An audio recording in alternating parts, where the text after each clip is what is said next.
Dhyanamoolam Gurumurti Pujamoolam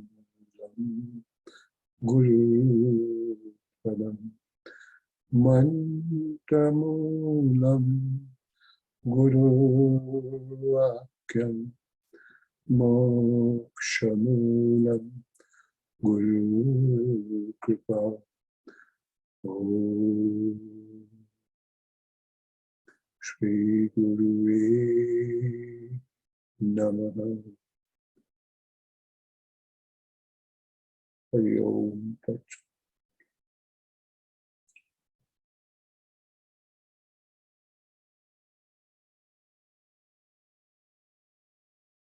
Meet the need. Last time we were talking about Dharmo Rakshati Rakshata. What is our duty? What is our Dharma? And we were further discussing about love, peace, and compassion. Today we'll go into little detail as to spirituality is a singular journey. Even to elaborate a little further, we can say nobody can make us happy, nobody can make us unhappy. And that is where our love, peace, and compassion fits in. It is not what others could do for us, but what we could do for others as well as for us. Once we start doing it for our own self, when I say own self, not this necessarily this body, but to look into as to who you are out of Jiva, Jagat, and Ishvara. Jiva, individual being, Jagat, the world, and Ishvara, the running or sustaining energy, intelligence. So going to, this morning I had a talk with a friend of mine. He was driving, and while driving he mentioned that, oh my God, I just passed by a 4-car accident and the traffic is bumper to bumper.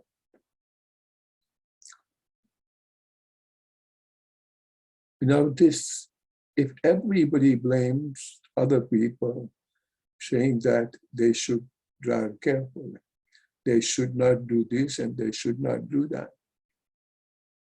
But each one of us, considering oneself to be the sadhaka, and try not to do multitasking. That means texting on the phone, combing the hair, shaving, putting tie, texting, listening to music, drinking, biting, sandwiches, whatever. So even for a few seconds, when the attention goes diverted, we don't know what can happen. And behind all this thing is our unrestful condition.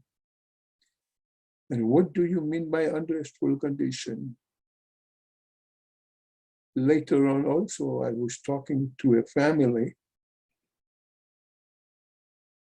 and giving examples of a typical housewife that she wants to prepare for the lunch.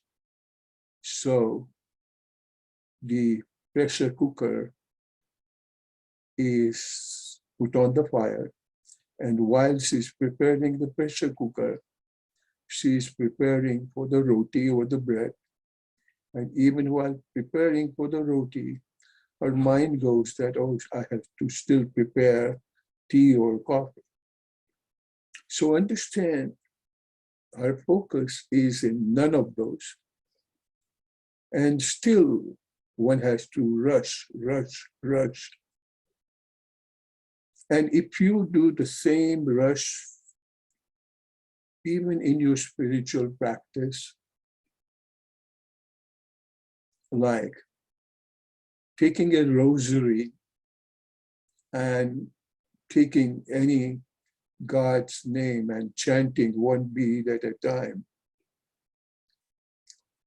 he can say, or she can say, I do not leave my house without chanting God's name 108 times, completing a rosary. So one can move the beat so fast so that 108 beat gets done. This is not a thing to be done or things to be completed. Find all this thing. If we have learned the first word peace out of yesterday, last Monday, sorry, then where is our peace? Even in chanting God's name, we are rushing. Why we are rushing? Because we want to take care of the other thing. Application of those principles, love, peace, and compassion in our day-to-day life is a continuous journey. It's not for just half hour or an hour. Other people may comment that how lazy one is, but it's up to one to do it. As a matter of fact, I learned a little bit of driving from my colleague. And if I tell you, you folks will also laugh. When he drives, he and I, we were carpooling. When he drives, he does not change the lane at all, to the degree that the 3-lane highways, if the other 2 lanes are open and his lane is blocked, he will not move to the other. He will wait. That's number one. Number two, he will never go to the carpool lane because he has seen there are certain places where the carpool lane is broken, so people can come in and people can leave. And as a result, he must have seen the accident. He decided he's not going to ever go into the carpool lane. To most of us, we may laugh as to how crazy one is. Is it truly crazy or is practicing peace? And he can leave early his home 10 minutes, allowing for all those blockages. Now you tell me who is at peace, him or us? Giving another example of love in day-to-day life. This example is so dear to me and a real example. A young couple in the final year of medical school, both in love with each other, they got married. So what age they might have been, 23, 24. And once the lady after marriage goes to the in-laws' place, she also had to work in the hospital to complete the residency. And after the residency, once she comes home,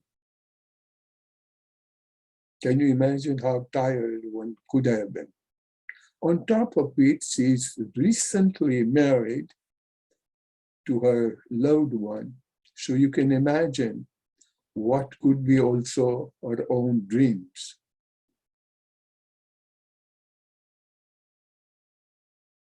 But as soon as she enters the home, unlike anybody else, or I would say most people, she tells her mother-in-law, he says, "Mommy, you kindly wait outside. You have to do nothing in the kitchen so far as I'm here. Please give me this pleasure of cooking. And while you are waiting outside, I will prepare a nice cup of tea for you and daddy," daddy meaning father-in-law. This is not one day's task. She did it every single day. She serves everybody and then she eats, or with them. So it's an environment of love. She had two younger brother-in-laws. So two younger brother-in-law, 22 or 20. After the dinner is done, and when it is the time to sleep, she will call both of those younger brothers and have them put their head in her lap on either thigh. She will put both her palms on their head and lovingly talking to them and caressing them. You can imagine that perhaps these boys would not have had time even to be caressed by one's own mother. That much love she was giving to both these young children, younger brother-in-laws. So even today, those two, all the three brothers and herself are here in USA. I had privilege to meet them back in New York, and I loved her so much.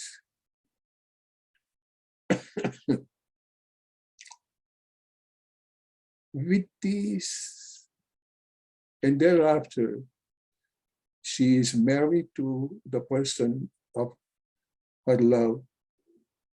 And you can imagine to spend time with him as well, just recently married. So what she is, her life is nothing but full of love. You can imagine she is a practicing goddess of love. Not only this, she has learned over the course of time an excellent cook, an excellent pediatrician, an excellent poet, an excellent writer, excellent drama artist, and a dancer. Now you tell me what else is missing in her life. And she has given pretty much the whole life in not seeking herself some joy or pleasure, but this love, peace, and compassion and consideration for the others. That is her life. I remember one other instance when I left New York and on my way from Florida to Alabama, and I was visiting her at that time. She happened to be in Chicago. And whole pretty much driving, we happened to reach to her house morning 5 o'clock. And at that time, she had her night call in Chicago hospital. When we came back home, when we visited her, she came and she says, you must have been tired, well, let's have some food. And she had cooked the vegetable I love the most. And just understand, she had her full on call. And during residency, you can imagine how many hours of work a physician has it. Out of that, she must have found that time. She must have gone to the grocery store, picked up the stuff I want, and when would she have cooked? She was so delighted. I think my brother is coming after a long time, and this is what he likes, so it will be her pleasure to serve me with that. Spirituality is a singular journey. Whether I offer her love or not, it's a different story. So initially also I mentioned that nobody can make you happy and nobody can make you unhappy. These are the excuses we give because we think somebody makes us unhappy. Why? We have our own set dreams, I can say. And if something is not fitting the boundary or the domain of that happiness, so to say, we feel unhappy, we feel miserable. It's not the other person who is doing it, but we think that he or she is horrible. She doesn't know how to love, what love is, and blah, blah, blah. We put out so many excuses.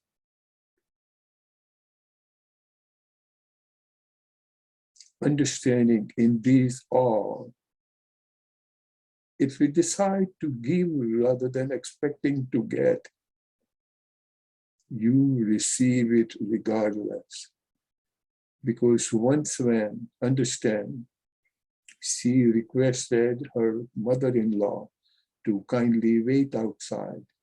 Elderly person who would not like to take a little break, and somebody serving a nice cup of tea. Who children, forget about the children, people can be 80, 90 years old. How would you not like to put your head in your mother's lap and be caressed? Everybody, even animal, birds, they do that. So when she was offering this love, she became mother without biologically becoming mother. She is mother now though, but I'm just saying right after marriage, understanding the process of giving. In this giving itself is the love. So love, peace, and compassion. That is the Dharma, and that is beholding her, beholding, sustaining her, maintaining her day-to-day life. Who can make her unhappy? It's not the work that we feel tired with. It's not the number of hours that we work. It's not the amount of dollars that we earn. It's not the number of gifts that we may get.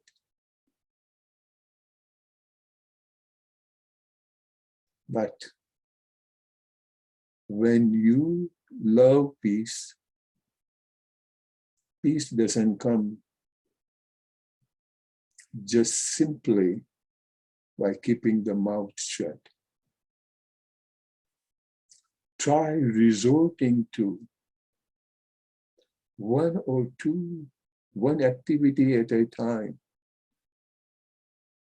And most of us will have an excuse saying, I don't have time. Dear friend, go back 50 years. And you see at that time, there were no computer. Most of us, we may not even have cars. We even barely had the telephone and television. So we had all those time. And still, as of today, We claim we don't have time, and so we do the multitasking. And still, one does not find time. So this thinking, each one of us sadhaka, the aspirant, has to sit and think, what did I do and what were unnecessary things? Or more than necessary or unnecessary, just think, what are the factors that I choose and they disturb my peace? We have heard many times that my inner peace is non-negotiable. But we learned this technique, and we learned that word. I learned it. But it's a matter of applying every single day, 24/7. And the reason I say 24/7, because of even past karmas, past vasanas, and surrounding environment, you will find 101 opportunity to deviate from your path, to fall off the wagon.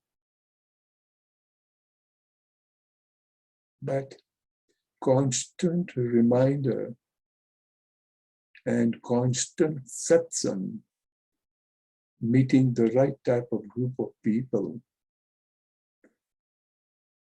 and not reminding oneself of any guilt. Yes, happened. I speed up today and I was late. Tomorrow on, I will not do it. And then you apply this. So the whole process life is a process of learning. But do not advise somebody else. Do not think that the person in front of me is not driving fast.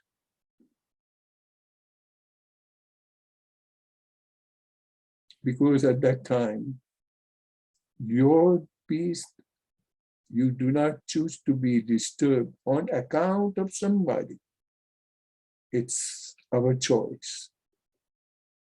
So even thinking that the other person is so slow, whether the other person is or not, but you did disturb your peace. That's not sadhana, that is not dharma. On the contrary, at that time, if you think he or she may not be feeling good, and that's why perhaps this thing is happening.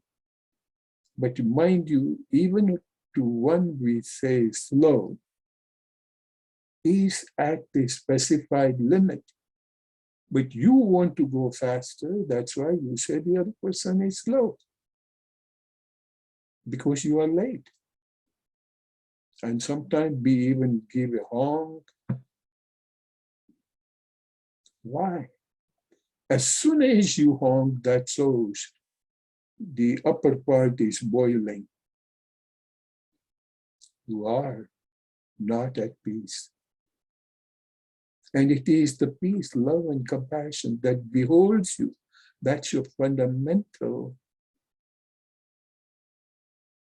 dharma. And as I mentioned earlier, dharayati iti dharma, that is the one which will behold you, that will transmit the peace on your face because you are happy.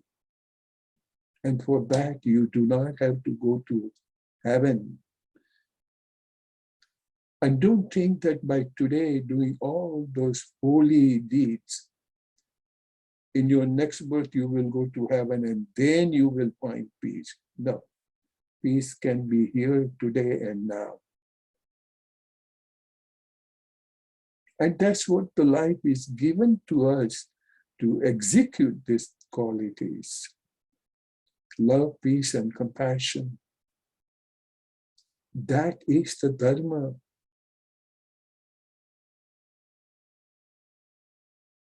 How often we have seen we have to rush to eat. What this life is, why you eat in the first place. You want to be properly nourished and energy-full body. Is that what you're gonna get? And that even includes all those physicians as well, because they don't have time. Whether they have time or not, as I mentioned earlier, and today's topic, spirituality is a singular journey, yours only. Whether the entire world does it or not, it's a different story. And who cares for anybody? Whether others do it or not, but if you think it is right, you do it.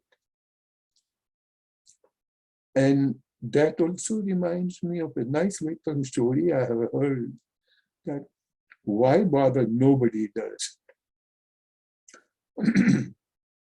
So it so happened that in a kingdom, the king was thinking to have a nice occasion, and he wanted to collect some milk. So he sent out a word that he will appreciate if everybody turns in a big tank, a gallon of milk. He will appreciate. So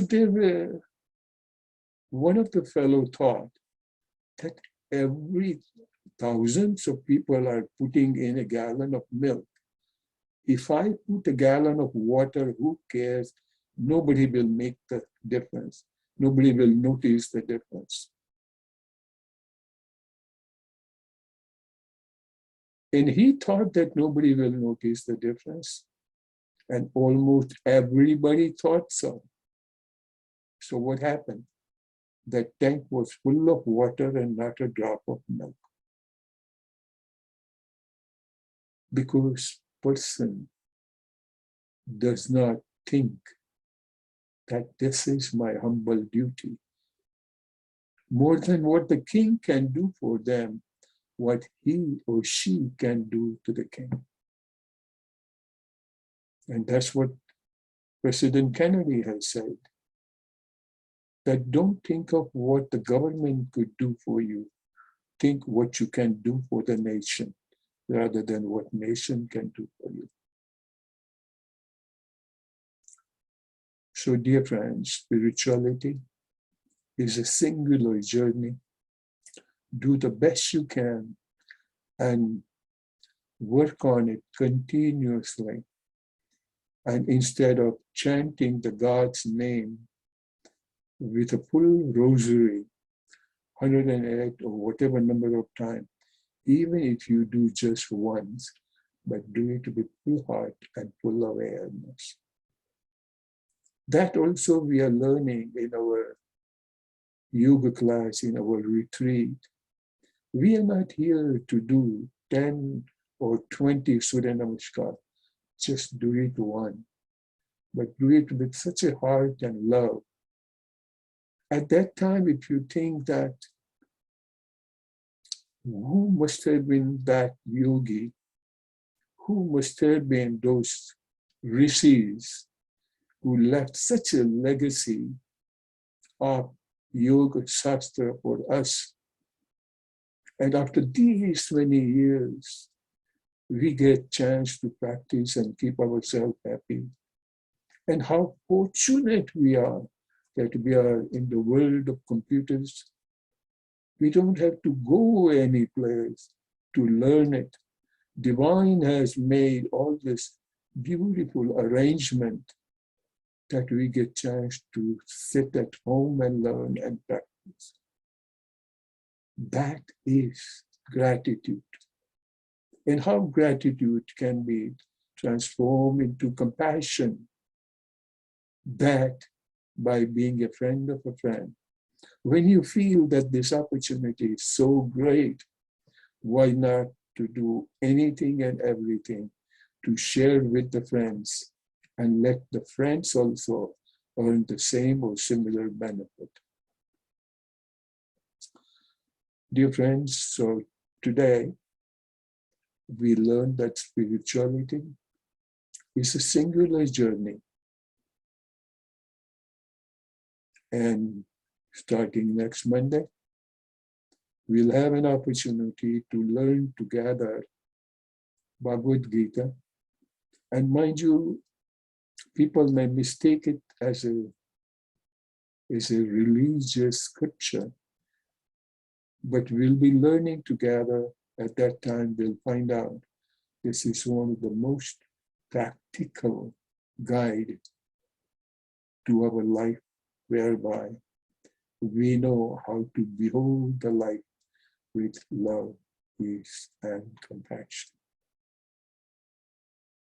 Hari Om. That's it. Let us observe a few minutes of silence, and I will request all of you to chant the Shanti Path together.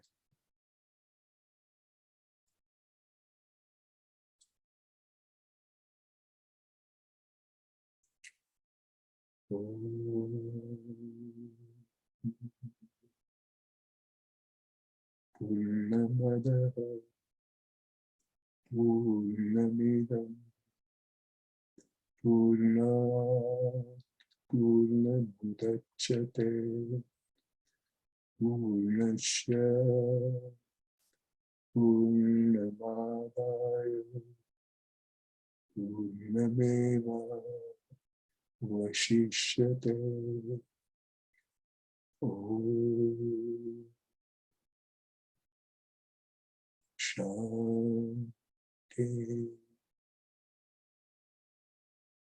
Shanti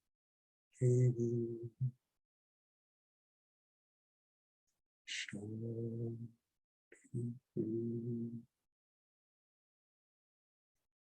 Hari Om.